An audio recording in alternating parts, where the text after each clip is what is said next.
Okay. It's okay. 5 minutes. 5 seconds. 5 seconds. One, two. Done. Start. Okay. A very good morning to Miss Cass and fellow friends. The good ones. My name is Jensen. These are my group mates, Kashing, Kim, Kyla, Darren, and Jisan. Our future city's name is called Tomorrowland, and which is located offshore outside Sepang.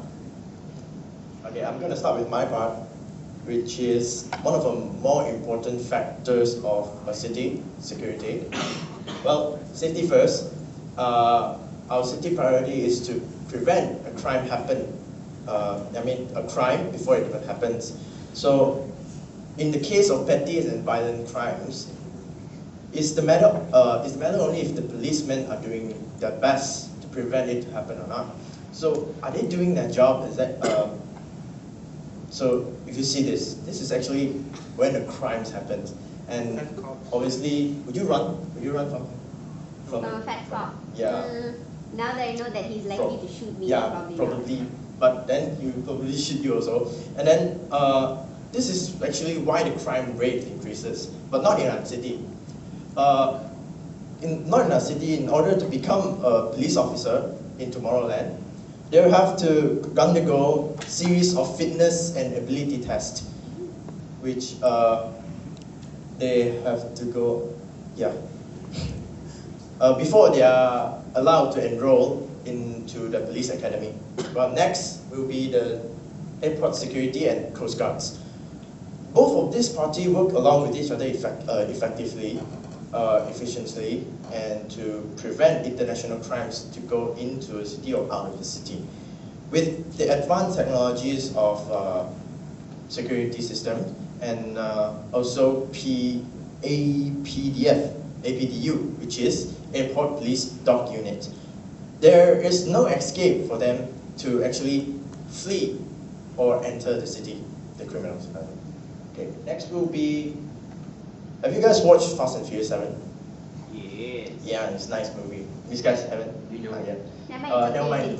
In the movie, they talk about a hacking system which is called the God's Eye, and then it's able to locate every single person in anywhere with a high speed, so that we use this idea and implement it into our city. So our city will have same thing with like God's Eye, but with a crime alert system, so that they can detect when a crime is happening in our city. So, of course, like I said, no escape.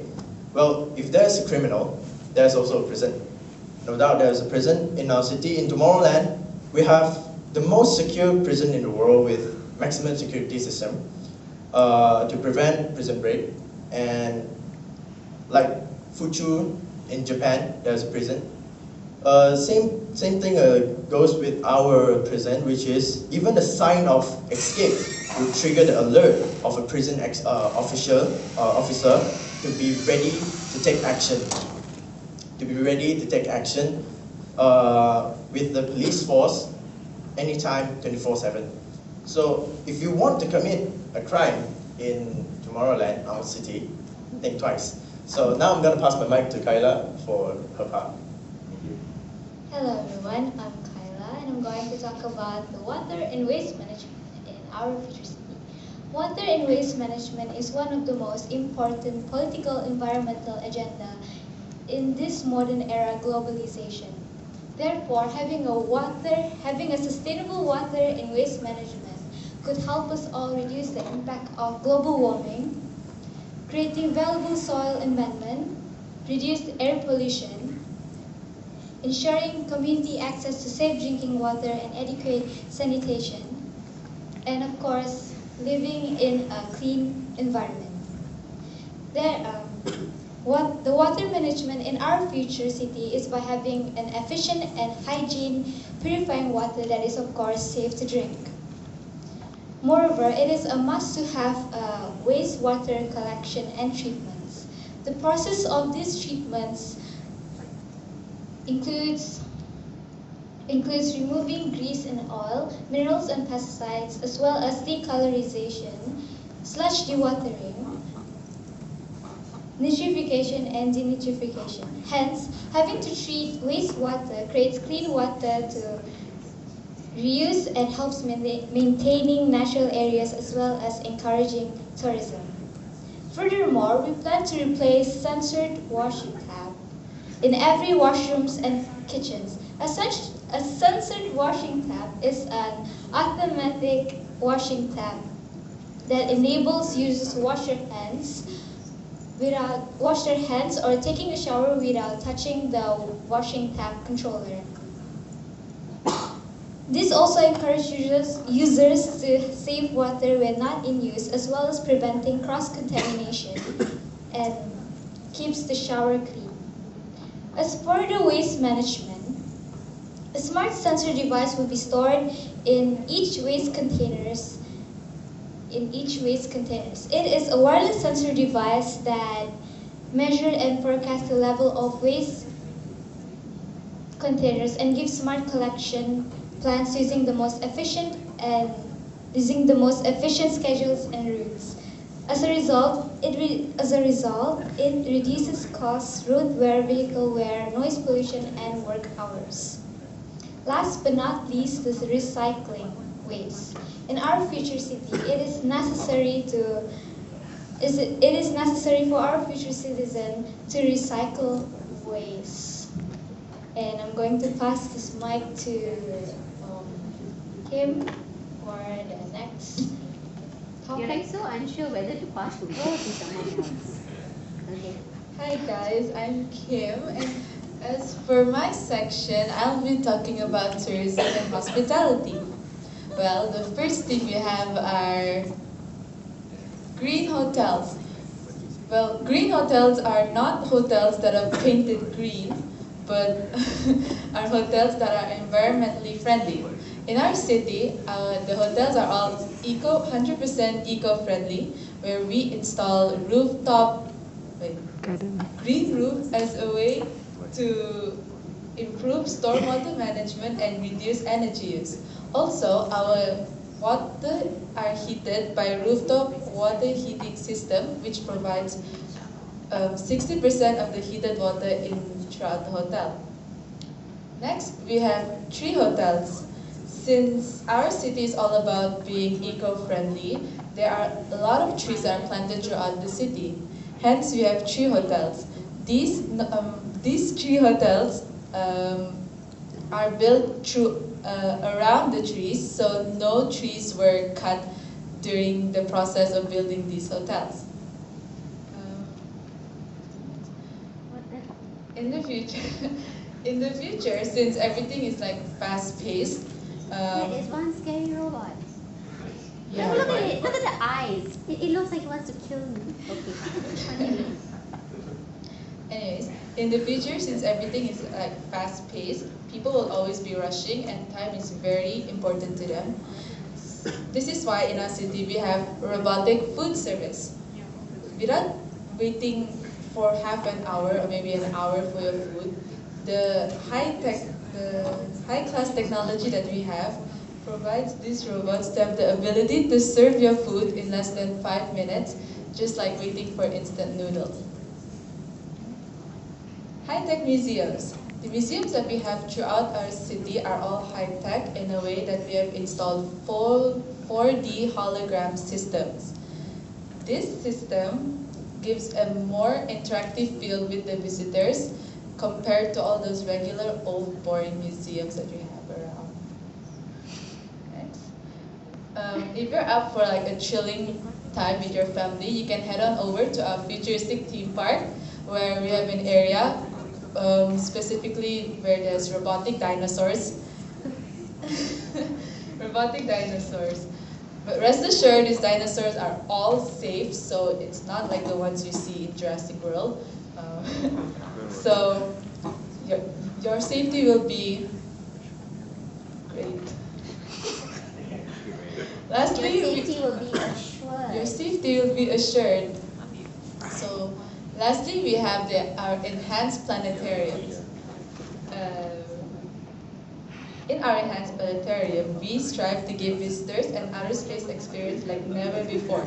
The anti-gravity system that we have throughout the planetarium lets the visitors feel how it would feel like in a spaceship in outer space, um, giving everyone an enjoyable time. Now I'll pass the mic to Shing. Okay, good morning everyone. I'll be presenting on the energy management part for our future city, which is called Tomorrowland. Okay, to start it off, this city will run entirely on clean energy. The clean energy sources that we'll be using in our city will be wind energy, which will be harvested by wind turbines, and wave energy, which will be harvested by wave turbines that will be installed off the coast of our city, and finally solar energy. As for solar energy, instead of regular old tar paved roads, we'll be harvesting solar energy by installing solar panel roads across the entire city. Thus, our city will be one giant solar panel. These solar panels are very eco-friendly as most of the parts are also made out of recyclable materials, and this will be our main source of electricity generation in our city. The solar panel roads will also power all the public utilities, for example, the street lights, traffic lights, and etc. etc. And how it works is that the public utilities will draw electricity directly from the solar panel roads. Next, all the power sources within the city will be connected by a smart grid, which controls all the electricity supply more efficiently.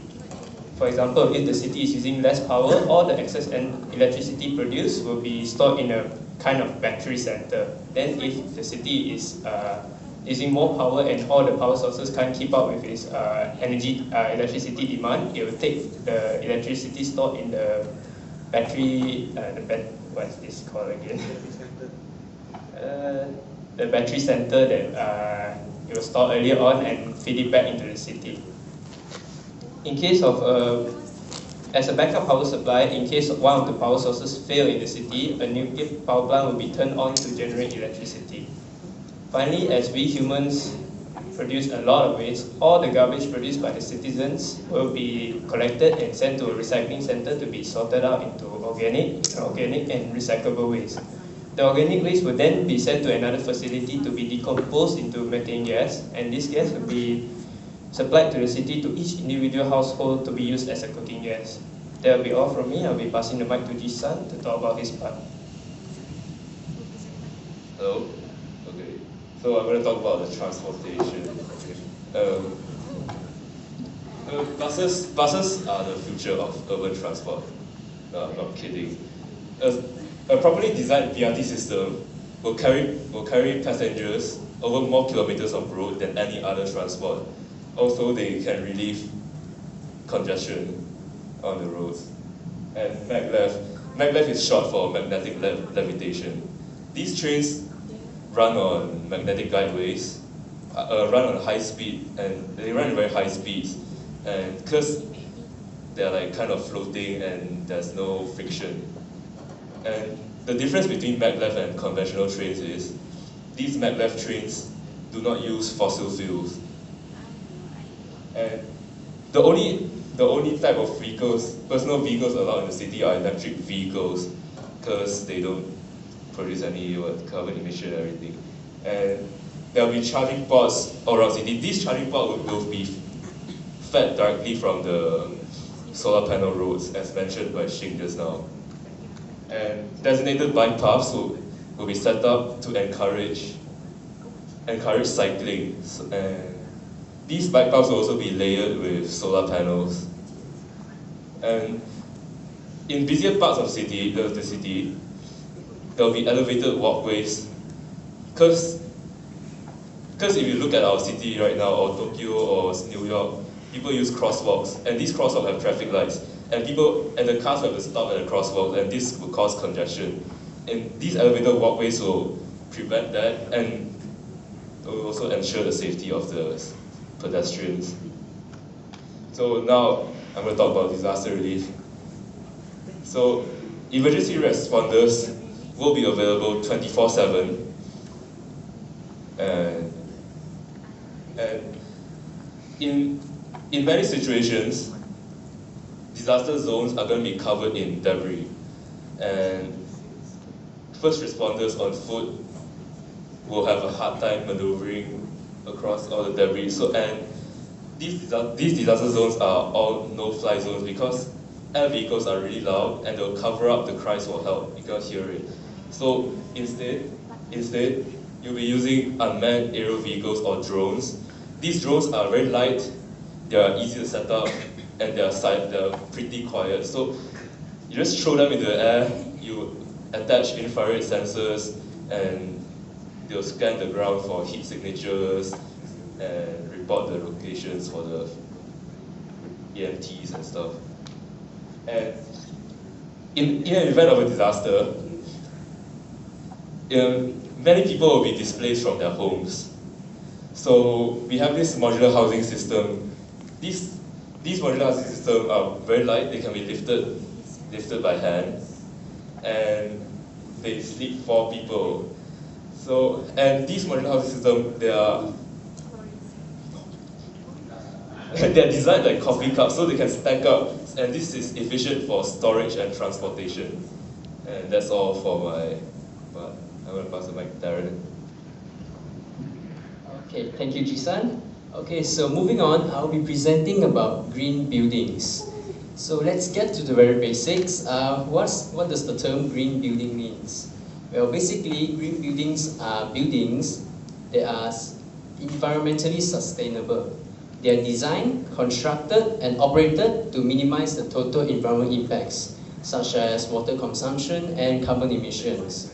Another similar concept is natural buildings, which are basically buildings made from natural available materials, such as a wooden house, obviously being made from wood. Okay, so let's begin. In Tomorrowland, we require all buildings or landed property to have solar panels installed on their rooftop, with a minimum coverage of 60% of total roof size. Why solar panels? Well, ask yourself a question. Why waste empty spaces when you can generate natural energy? Obviously from the sun. Well, sunlight is free and most